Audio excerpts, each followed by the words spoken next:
Yang terhormat Pak Rektor dan para jajaran Rektorat Universitas Patimura, yang saya hormati para dekan dan seluruh jurusan, yang saya hormati juga Ketua Pati yang berperkasa untuk menggelarkan acara yang luar biasa ini.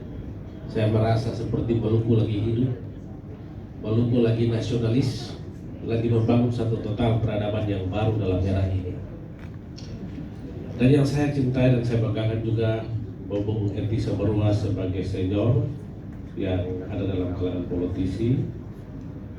Izinkan untuk saya menyampaikan beberapa hal, namun pertama berkenan moderator, Tanimbar tidak boleh disapa sebagai KKT lagi, harus disapa Tanimbar, karena itu ciri khas Maluku, itu adat Maluku. Sehingga itu koreksi sederhana untuk kita mengenal Maluku secara totalitas tanpa singkat-singkatan. Saya kira itu pintu masuknya. Tapi hari ini saya berbangga karena Ikapati, saya merasa dan saya mendengar dari tadi Ikapati menghidupkan kembali jiwa Maluku ini secara totalitas. Maluku tidak hanya di Ambon dalam pertemuan ini, tapi Maluku dari Seram hingga sampai di Maluku Barat Daya. Ini menggambarkan dengan forum ini hadir, saya kira akan melahirkan rekomendasi-rekomendasi pikir yang bisa mempererat hubungan kita antara kabupaten, kota, provinsi, dan lain-lain, sehingga menjadi Maluku yang orji, Maluku yang tidak sebelah mata antara satu dengan yang lain. Saya kira itu introduksi saya dalam penyampaian materi ini. Yang pertama, kita tahu sendiri bahwa dengan keputusan Presiden bahwa kegiatan Blok Masela ini telah lahir satu paradigma baru dalam industri pengelolaan migas, yaitu tidak hanya offshore tetapi juga onshore. Onshore ini adalah paradigma baru dan kita tahu bahwa onshore ini benar-benar dikelola di Kabupaten Kepulauan Tanimbar. Di situ itu secara jelas dan terbuka untuk kita semua, sehingga catatan pertama adalah Maluku mendapat PI karena ada onshore di Kabupaten Kepulauan Tanimbar pengolahannya, ya. Sehingga ini yang mesti kita kaji sama-sama dan kita rangkul pikiran ini sama-sama menjadi satu untuk bicara Maluku secara totalitas. Yang pertama adalah saya diberikan materi tentang peluang dan tantangan terhadap kehadiran Blok Masela ini. Tentu dengan tema ini menarik sekali karena ini yang mesti kita pikirkan sejak dini. Dan di saat ini peluang dan tantangan itu akan berjalan di Maluku dan konkretnya aplikasinya akan terjadi benar-benar dirasakan oleh masyarakat Maluku yang ada di Kepulauan Tanimbar.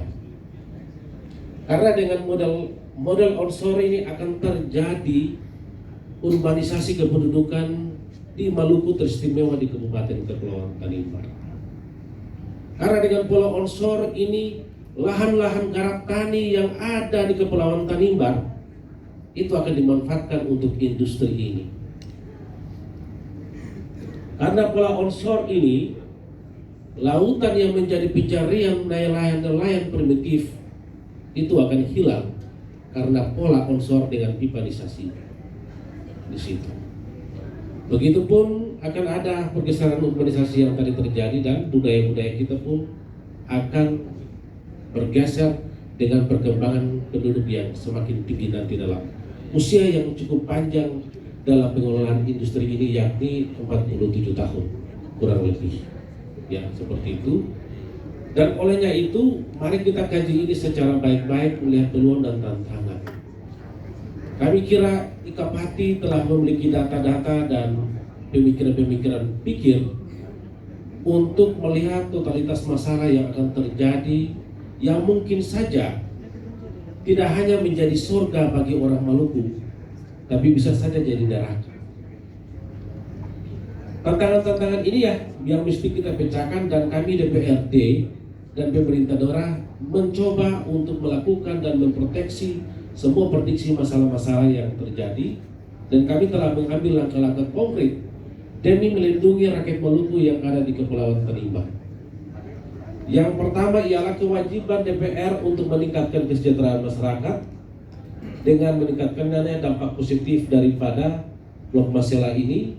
Yang kedua ialah meminimalisir dampak negatifnya itu dengan 3 fungsi yang dimiliki, yakni adalah fungsi legislasi, budgeting, dan fungsi pengawasan.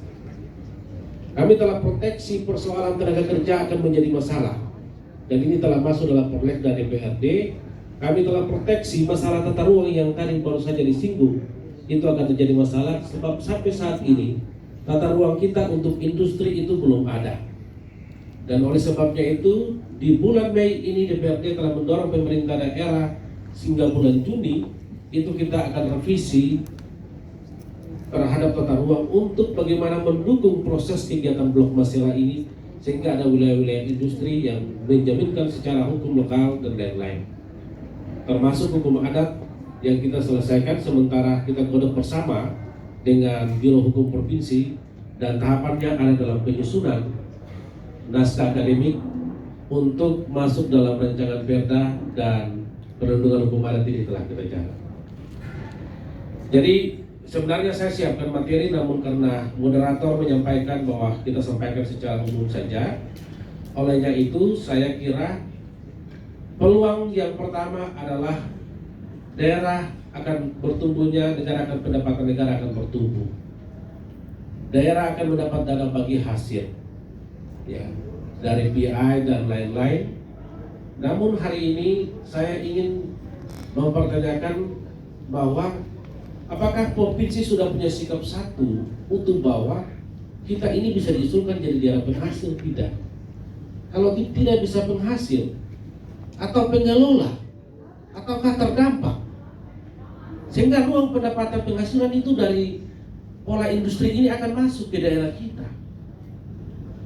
Kami DPRD baru saja bertemu dengan pihak provinsi, Pak Sekda, dan DPRD provinsi serta yang terhormat Ibu Mercy Barnes yang luar biasa berpikir Maluku secara totalitas.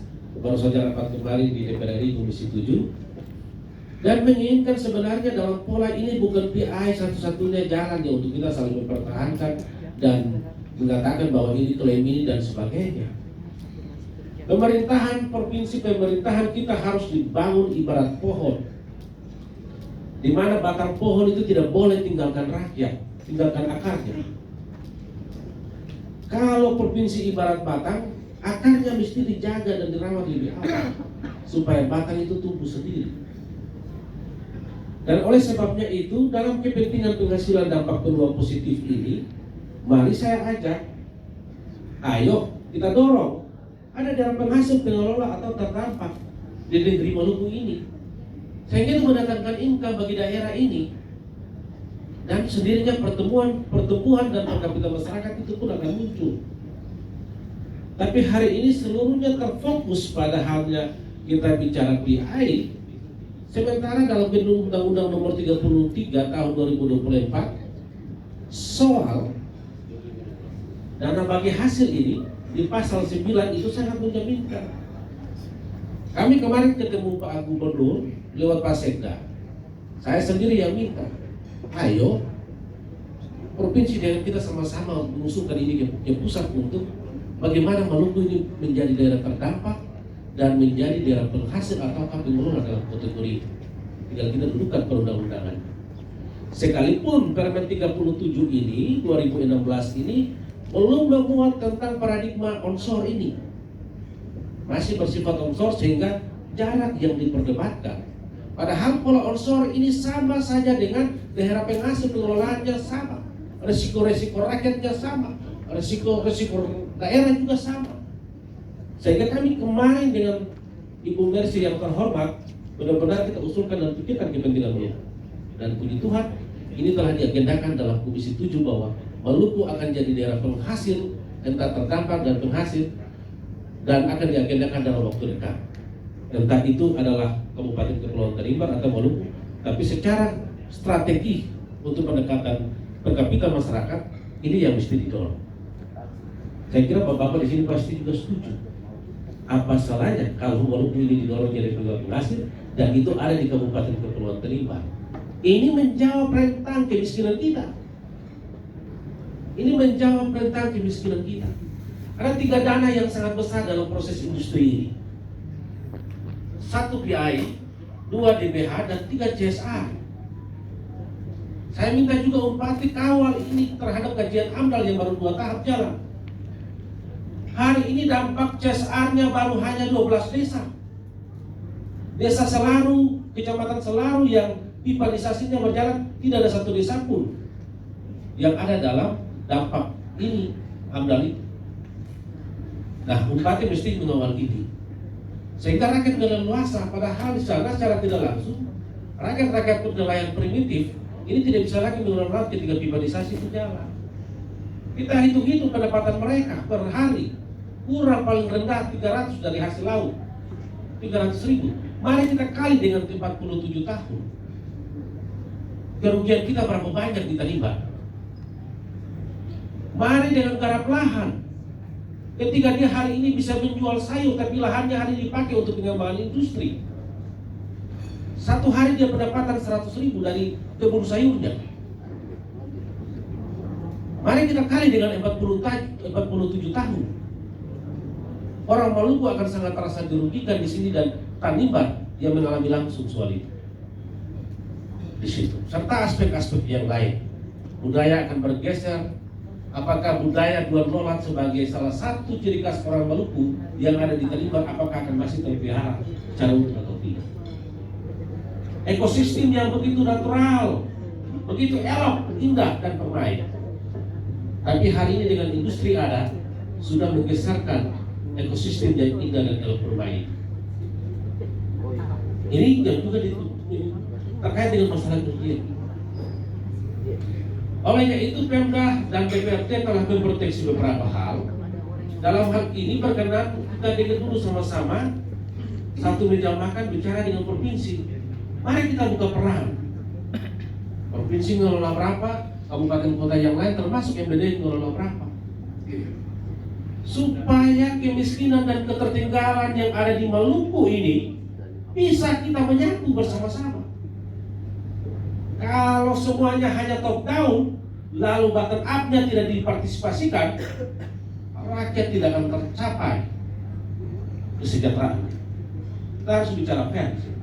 Ini bukan karena saya Tanimbar atau tapi saya anak Maluku yang wajib bicarakan masalah yang akan terjadi besok. Olehnya itu ialah kami dalam hal ini yang tadi ditanyakan oleh Pak Moderator lagi enak dibicarakan. Intinya Kabupaten Kepulauan Tanimbar tidak sedikit pun menggubris menolak 10% yang telah diterima ini. Kabupaten Kepulauan Tanimbar hanya meminta untuk mari roti di meja makan ini kita bagi-bagi di sini.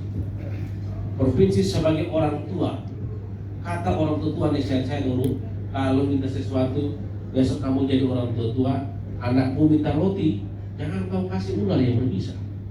Kami datang dan minta baik-baik soal ini untuk rakyat di sana.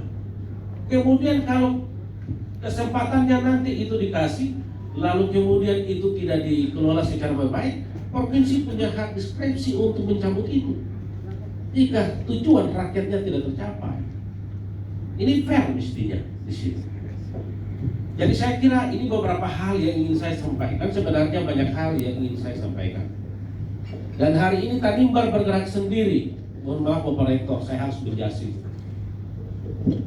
Tanimbar, orang Maluku Tanimbar bergerak sendiri untuk menjadikan Maluku ini sebagai penghasil. Kami sudah ketemu Menko, kami sudah ketemu Komisi 7 untuk bergerak Maluku ini menjadi daerah penghasil dengan fakta-fakta real yang ada. Nanti pemerintah pusat kaji apakah secara regulasi itu adalah daerah pengelola dari sisi onsornya ataukah terdampak terserah. Yang penting kategori istimewa dan khusus itu harus ada di Maluku. PI kecil bagi kita ketika kita kemarin mendengarkan Komisi 7. Tetapi DBH itu adalah gerbong besar pendapatan bagi negeri dan daerah ini, dan kita bisa mengatasi kemiskinan dan kebodohan yang tertinggal Apalagi tadi yang disampaikan oleh Pak Kepala Bapeda bahwa ini kita hanya 4%, 4 paling kecil provinsi termiskin. Ini kesempatan kita di sini. Baik, tinggal 10 menit Pak. Saya kira ini saja beberapa hal. Saya tidak bermaksud menyudutkan siapa. Kepentingan kita adalah bagaimana membangun Maluku dari sudut-sudut teras Maluku ini sehingga warna rumah Maluku ini menjadi baik kembali. Terima kasih. Luar biasa. Terima kasih Pak Jamlau Matlayeri, Sarjana Hukum, alumni Fakultas Hukum yang saat ini Ketua DPRD Kabupaten Kepulauan Tanimbar. Selanjutnya Bapak Ibu.